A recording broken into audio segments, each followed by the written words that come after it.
2024 లేదా 25లో డిగ్రీ లేదా బీటెక్ చదివారా? సాఫ్ట్‌వేర్ జాబ్ కోసం ఎదురు చూస్తున్నారా? అయితే కోడ్ జ్ఞాన్ 100 డేస్ కోర్సులో చేరండి. జాబ్ సాధించండి. నమస్కారం సార్. నమస్తేమా. సార్ ఒకళ్ళు కింద కమెంట్ పెట్టడం జరిగింది. నా హ్మ్. భార్యది ప్రేమ, అనుమానమా నాకర్థం కావట్లేదండి. హ్మ్. అండ్ ఎస్పెషల్లీ నేనైతే ఆఫీస్ నుంచి రాగానే ఫ్రెష్ అవుదామని, స్నానం చేద్దాము అని అలా వెళ్ళినప్పుడు నా ఫోన్ వెంటనే చూసేసి ఎవరెవరు మెసేజ్ చేశారు, అండ్ అలాగే ఎవరు కాల్ చేశారు, ఈయన ఎవరితో ఎక్కువ టైం మాట్లాడుతున్నారు, ఇలా నా హిస్టరీ అంతా చెక్ చేస్తుంది. తీరా ఎందుకిలా నువ్వు చేశావు అంటే, నువ్వేం తప్పు చేయనప్పుడు నీకెందుకంత భయము అని రివర్స్‌లో నన్నే క్వెషన్ అడుగుతుంది. అది ప్రేమో, అనుమానమో నాకు అర్థం కావట్లేదు సార్ అని అడుగుతుంది. హ్మ్. అంటే ఎలా చూడాలి సార్ దీన్ని? చాలా ఇంపార్టెంట్ ఇది. చాలా ఒత్తేసినట్టుగా ఉంటుంది కంప్రెసింగ్‌గా అలా ఎవ్వరైనా సరే డౌట్‌గా మన అనుమానంగా చూస్తుంటే చాలా కంప్రెసింగ్‌గా ఉంటుంది. ఇక్కడ మనం చాలా ఇంపార్టెంట్ ఇట్లాంటి సైకలాజికల్ యాస్పెక్ట్స్ ఇవి రిలేషన్‌షిప్స్ మాట్లాడుకున్నప్పుడు అన్ని చోట్ల అందరికీ అప్లై కావు. హ్మ్. కొంతమంది నేను గూడా కమెంట్స్ చూసినప్పుడు ఇది అందరికీ కాదుగా, చెప్పడం చాలా ఈజీగా, నిజమే కష్టమే. బట్ ఒక యాంగిల్ నుంచి తీసుకుంటే ఇలా ఉంటుంది. అర్థమవుతుంది అన్నట్టుగా మనం చెప్తున్నాం. యెస్. సో, అందులోనూ ఇట్లా ప్రతి దానికి అనుమానం పడుతూ ఉంటే, హ్మ్. వాళ్ళు రియల్లీ ప్రెషర్ ఫీల్ అవుతారు. సో, ఫస్ట్ ఫ్యూ టైమ్స్ అయినా at least you should let them అడగకుండా, ఓకే. చెక్ జేసుకో. ఏమవుతది? అడిగామనుకో, "ఎందుకు చెక్ చేసావు? నువ్వెందుకు చెక్ చేసావు?" అని ఎందుకు అడుగుతున్నాడు? Something is there. సంథింగ్ ఏదో అనుమానం ఉంది అన్నట్టుగా తయారవుతుంది. ఫీలొస్తుంది.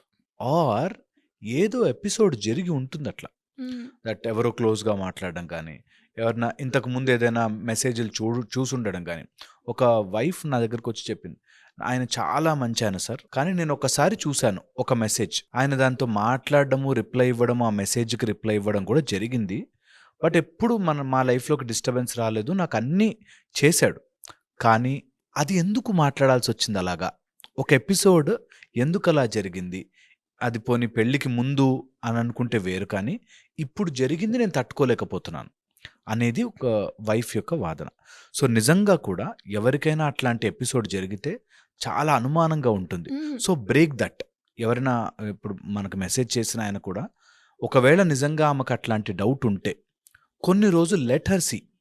కొన్ని రోజులు మీరు క్లీన్‌గా ఉన్నారు అని తనని తను కన్ఫర్మ్ చేసుకోనివ్వండి. ప్రాబ్లమ్ లేదు. 1 ఓకే. ఓవర్ రియాక్ట్ అవ్వాల్సిన పని లేదు. హ్మ్. ఉంటుంది కొంతమందికి. Second is possessiveness. ఈ పొసెసివ్‌నెస్ అనేది ఒక స్టేజ్ దాటిపోయి వెళ్ళిపోయాక ఇట్లా మారుతుంది. అంటే నా నా నా నాకు ఇచ్చిన ఇంపార్టెన్స్ ఇంకెవ్వరికి ఇవ్వకూడదు. నేను ఒక మనిషిని ఇంకొకరితో అసలు ఇమాజిన్ చేసుకోలేను. వాళ్ళ దగ్గరికెళ్ళిపోతారా, మాట్లాడతారా అనేది ఇదొకటి. పొసెసివ్‌నెస్ చేయి దాటుతుంది. థర్డ్, వీళ్ళ సర్కిల్‌లో ఎవరో ఇలా చెప్తారు. ఓకే. ఈ సర్కిల్ ఎలా ఉంటుంది? ఫ్రెండ్స్ వాళ్ళో వీళ్ళో ఒక నలుగురు నేను ఇట్లాగే మా ఆయన ఫోన్ గూడా చెక్ జేయను. మా ఆయన ఎక్కడికెళ్తున్నాడో అడగను. సో, అందుకనే ఆయన బయట ఎవరితోనో రిలేషన్‌షిప్ పెట్టుకున్నాడు అనేదొకటొచ్చాక వీళ్ళకి అనుమానం స్టార్ట్ అవుతుంది. మనం అప్పుడప్పుడు చెక్ జేయాలి. లేకపోతే మనం గ్రిప్‌లో పెట్టుకోవాలంటే కొంచెం అలా అనుమానంగా చూడాలి, అడగాలి. ఈ టైప్‌లో సొసైటల్ ప్రెషర్స్ వల్ల ఆర్ తెలుసుకుని పక్కన వాడితో ఎవరితోనో రిలేషన్‌లో తెలుసుకుని అది ఇబ్బంది పడతారు. సో, అందుకని అట్లా ఎవరన్నా వీళ్ళకి ఫీడింగ్ ఇస్తున్నారా అన్నది గూడా తెలుసుకోవాలి. దాని తర్వాత ఎప్పుడైనా ఇట్లాంటి ఎమోషనల్ డిస్టర్బెన్సెస్ వస్తే SIT with them and talk. హ్మ్. నిజంగా కూర్చోబెట్టి ఏమవుతుంది ప్రాబ్లమ్? ఏమయ్యుండొచ్చు? నేను ఏమైపోతాను? ఇక్కడి నుంచి ఏం చేస్తా ఎళ్లి? ఏం చేస్తే నీకు ఇబ్బందిగా ఉంటుంది? What is your imagination in your mind which is causing all this? నీ మైండ్‌లో నువ్వు ఏం ఊహించుకుని ఇలా బిహేవ్ చేస్తున్నావు అన్నది కంపల్సరీగా అడగాలి. మాట్లాడుకోవాలి, డిస్కస్ చేసుకోవాలి. ఎప్పుడైతే ఆ కమ్యూనికేషన్ గ్యాప్ వస్తుందో ఇట్లాంటివి ఎక్కువైపోతుంటాయి, పెద్దగా అవుతుంటాయి. దాని తర్వాత దే విల్ లింక్ ఇట్ తెలుసా? ఈరోజు ఫోన్ చూసారు, ఏదో మెసేజ్ డిలీటెడ్ ఉందనుకో, ఈ మెసేజ్ ఎందుకు డిలీట్ చేసావు? ఈ మెసేజ్‌లో ఏముంది? ఈ హ్మ్. టైప్‌లో క్వెషన్స్. చాలామందొస్తారు మా దగ్గరకొచ్చేవాళ్ళు కూడా. ఇంకా నేను ఓన్లీ కౌన్సెలింగ్ చేస్తూనే టాక్సే ఎమోషనల్ థెరపీ, సైకియాట్రిక్ వార్డ్‌లోకెళ్ళిపోయిన వాళ్ళు, సైకియాట్రిక్ ప్రాబ్లమ్స్ వచ్చేసిన వాళ్ళు, డిప్రెషన్ వచ్చేసిన వాళ్ళు, ఎమోషనల్ డిస్‌ఫంక్షన్స్ అయిపోయిన వాళ్ళున్నారు. హ్మ్. వీళ్ళు ఒక ఎపిసోడ్ ఏదో ఉంటుంది. ఆ ఎపిసోడ్‌ని పట్టుకుని దానికే స్టిక్ అయిపోయి ఉంటారు. ఇది వాళ్ళకి ఎలా చెప్పాలంటే, నీ హెల్త్ పాడవుతుంది అన్నది ఒక ప్రొఫెషనల్‌తో చెప్పించగలగాలి. ఎందుకంటే ఈ అనుమానమొచ్చి they are not at rest. మీరు గమనించండి, మొత్తం మన స్పిరిచ్యువల్ ప్రాసెస్ అంతా గూడా హ్మ్. ప్రశాంతత కోసం. ఈ ప్రశాంతత అనుమానం అనే ఒకటొచ్చిన తర్వాత ఉండదు. మైండ్ అసలు పీస్‌ఫుల్‌గా ఉండదు. ఇప్పుడేం చేస్తున్నాడు? నాకు తెలియకుండా ఫోన్‌లో మాట్లాడేస్తున్నాడా? బయటికెళ్ళి ఇప్పుడే ఇలా లోపలికొచ్చాడు అప్పుడేమైనా మాట్లాడాడా? హ్మ్. ఈ టైప్‌లో అనుమానం వచ్చేస్తుంది. హ్మ్. ఓకే. సో, అందుకని అనుమానం వల్ల మన ఆరోగ్యం పాడవుతుంది గానీ, అవతల వ్యక్తిని మార్చలేము. నిజంగా నువ్వు అనుమానం పెట్టి, రెస్ట్రిక్ట్ పెట్టి అన్నిటిని హైడ్ చేసావనుకో, రేపొద్దున అవును అని తెలిస్తే ఏం చేయగలం? అందుకని ఆ ప్రెషర్ దాంట్లోకెళ్ళొద్దు. సో, ఏమన్నా ఉంది, నిజంగా ఏదైనా బయటపడింది, నిజంగా ఏదైనా తప్పని చేశాడు, you should be ready to face all that. హ్మ్. ఎప్పుడైనా సరే ఇది ధైర్యముగా ఫేస్ చేసుకునే సిట్యుయేషన్స్ కానీ, నేను అనుమానం చేశాను, మొగుడు మీద ప్రెషర్ పెట్టాను, సరే కొన్ని రోజులు మానేశాడు, కొన్ని రోజులు డిస్ట్రాక్ట్ అయిపోయాడు. మళ్ళీ వచ్చే ఛాన్స్ ఉంటుంది కదా! So, correct from there. నేను ఎలా ఉంటే మా ఆయన ఇంక బయట చూడాల్సిన అవసరం ఉండదు. ఆర్ ఇలాంటి పిచ్చి పని చేయాల్సిన అవసరం ఉండదు. ఆర్ అనుమానంగా ఎవరితోనో మాట్లాడాల్సిన కర్మ ఉండదానికి అనేది ఒకటి. నేను కొంతమంది హస్బెండ్స్‌ని చూసాను ఇట్లాగా. వేర్ వాంటెడ్‌లీ నా ప్రొఫెషన్‌కి గాను నేను మాట్లాడతాను. లేదా నేను చేసే పని అలాంటిది నా కొలీగ్స్ కొంతమంది లేడీస్ ఉంటారు, వాళ్ళతో మాట్లాడాల్సొస్తుంది. దీనికి ఎందుకు అంత సీన్ చేస్తావు అని ఫోన్ దాచిపెట్టేస్తాను. ఇంకా అది పైలప్ అయిపోతుంది. ఇంకా ఇంకా ఎక్కువైపోతుంది. ఒకవేళ వాళ్ళు ఫ్రాంక్‌గా తప్పు చేస్తే, ఇది రియల్‌గా మేక్స్ సెన్స్ దట్ ఆమె అంత బాధపడ్డము, ఆ లేడీ అంత అనుమానంగా చూడడము, ఇట్ మేక్స్ సెన్స్. ఎప్పుడైతే మనం అట్లాంటిది లేదో, లెట్ ఇట్ ఫ్రీ. హ్మ్. ఆ ఫోన్‌ని పక్కన పెట్టి, ఆమెకు అనుమానం ఉన్నా సరే, ఒక 10 టైమ్స్, 20 టైమ్స్ చెక్ చేసుకోనివ్వండి. అవును. తప్పులేదు. ఎప్పుడైతే ఆ స్పార్క్ ఆఫ్ నీకు ఎందుకు చెక్ చేస్తున్నావు?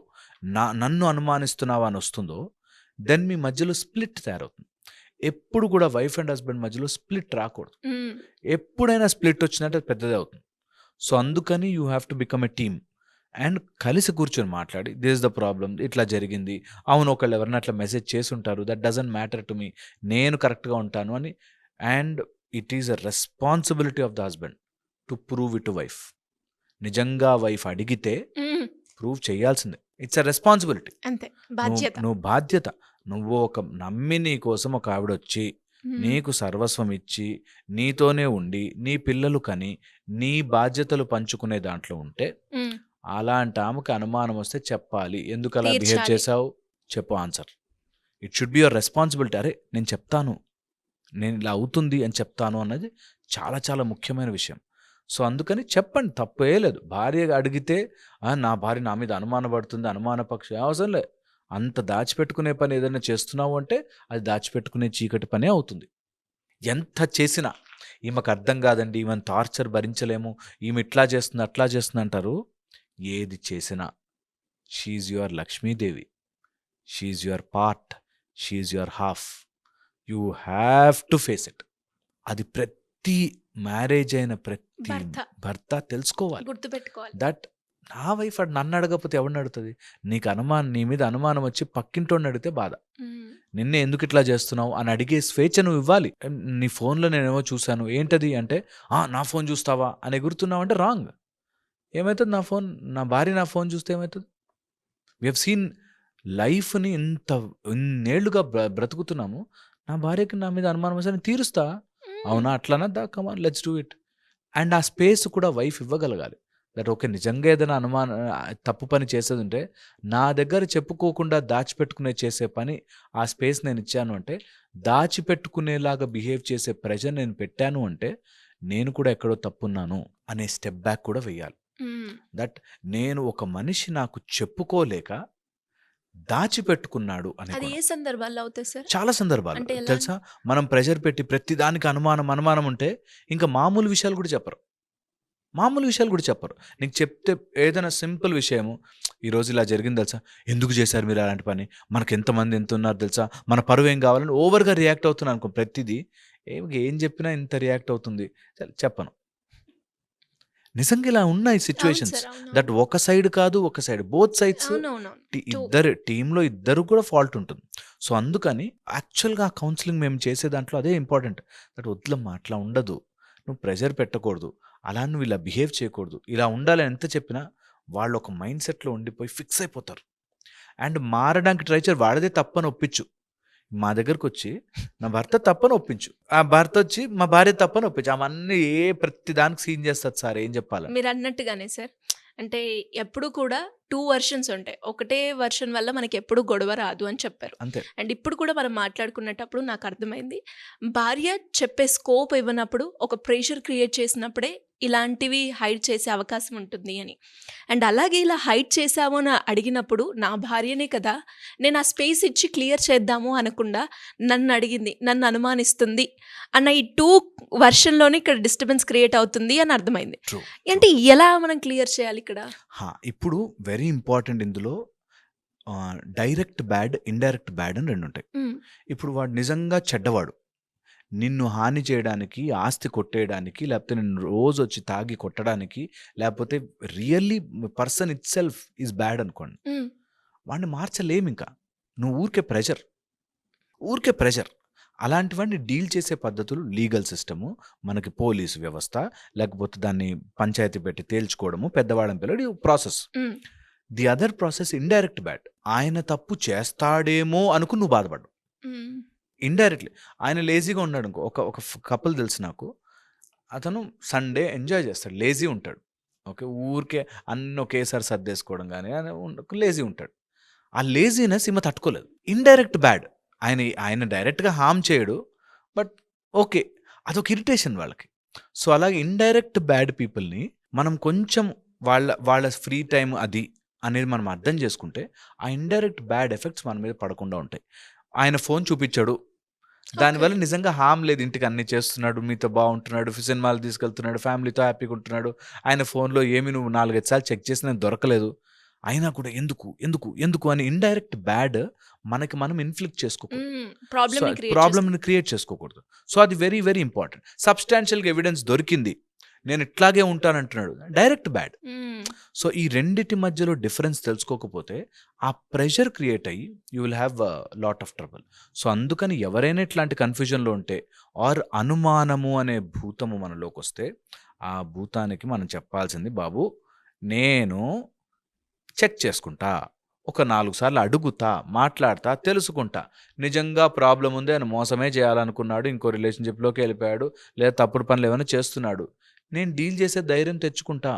ఎలా డీల్ చేస్తామండి, 10 ఏళ్ల నుంచి ఉంది, నా పిల్లల ఫీజు ఆయనే కడుతున్నాడు, ఈ టైప్‌లో కారణాలు చెప్తా. బయటికి రాలేరు, లోపల ఉండలేరు.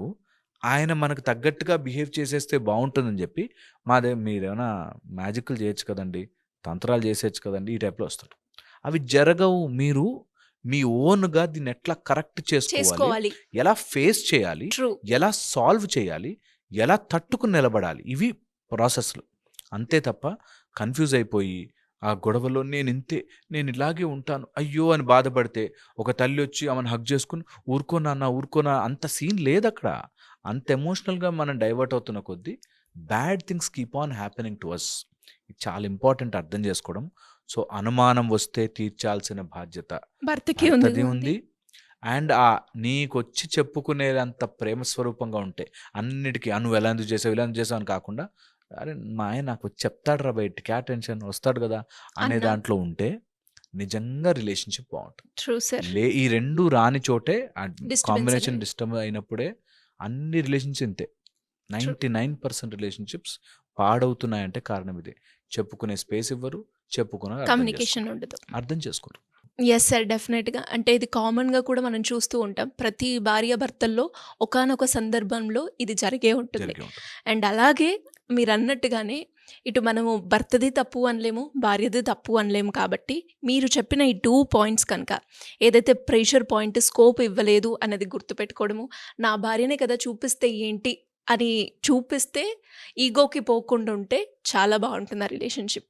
ఈ 2 పాయింట్స్ ఈ వీడియోలో మొత్తం గనక ఒక్కటికి 2 సార్లు కనుక ఆలోచిస్తే డెఫినెట్‌గా ఈ ప్రాబ్లమ్ నుంచి బయటపడే అవకాశం ఉంటుంది.